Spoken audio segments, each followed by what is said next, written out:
Nobody really cared that much or really made a big deal about the Lakers signing Jake LaRavia, meaning non-Laker fans anyway. But he was quietly their highest prioritized free agent and really their only true free agent that they signed.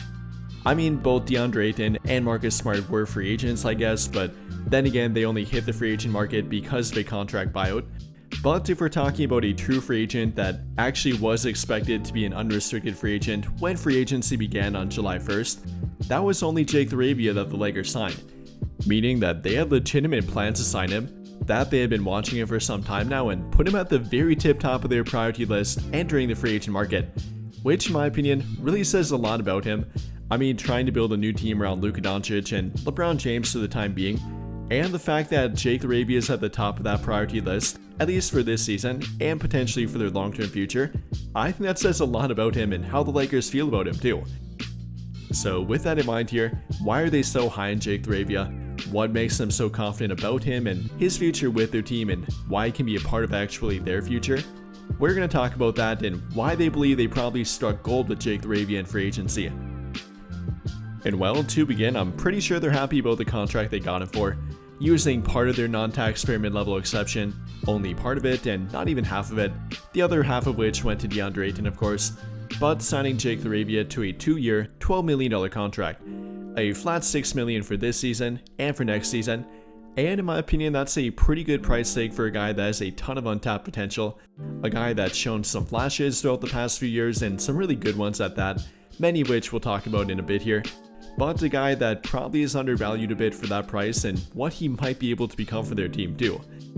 A 23-year-old player that definitely has shown some qualities of a 3-and-D wing, even more so than that, especially offensively, having the ability to put up some big numbers offensively, going off for some high-scoring outputs, even starting in a few games a couple of years ago and averaging 20 points per game in that time frame. And no, I'm not joking about that. Going back to the 2023-24 NBA season with the Grizzlies, Jake LaRavia started in 6 games for their team, playing roughly 35 minutes in that time frame, averaging 20.7 points per game in that time frame, not to mention on 48, 44, and 89 shooting splits, nearly a 50-40-90 kind of guy there, averaging 4 rebounds to go with it, 3 assists, over 1 steal, and all around showing that at 22 years old is a very impressive feat for him.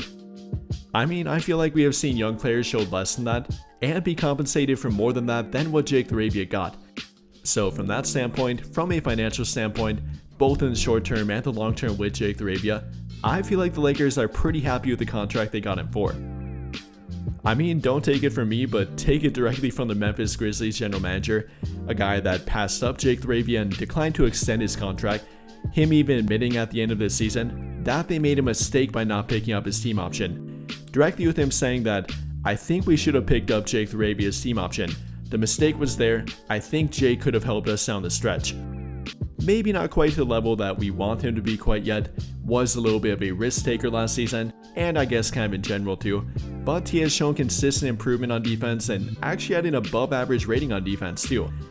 Per defensive BPM rating, Jake LaRavia posts a plus 1.1 defensive BPM, even posting a plus 1.5 for the Memphis Grizzlies, in which he played again more of a role for their team and, kind of prioritized winning more than probably stats a little bit more with the Kings, but overall was a positive defender for their team, simply in general last season, was a good defensive playmaker, averaging 1.7 steals per 36 minutes, again was a little bit of a risk taker, also averaging 3.5 fouls per 36, so does need to trim that down, but he definitely has the ability to make stuff happen on defense, guard multiple positions on defense, and yes, he can do that. If we go back to last season and how much time he spent guarding every position on the court, guarding point guards roughly 17% of the time, in which he posted a C grade while doing so, guarding shooting guards 29% of the time, the most of any position on the court,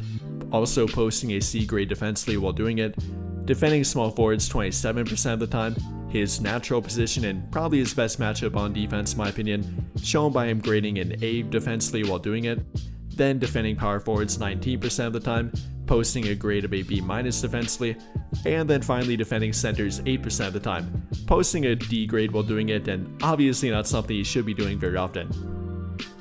And well, that really points to his versatility on defense, something they don't have much of, and especially with the guy that shoots 44% from 3, at least has the ability to do so like he did last season. I mean, a guy that's comparable to Rui Hachimura from a frame standpoint, also measuring in at 6'8" and roughly 230 pounds, much like Hachimura, but being much quicker on defense and definitely a whole lot more side-to-side capable on defense too.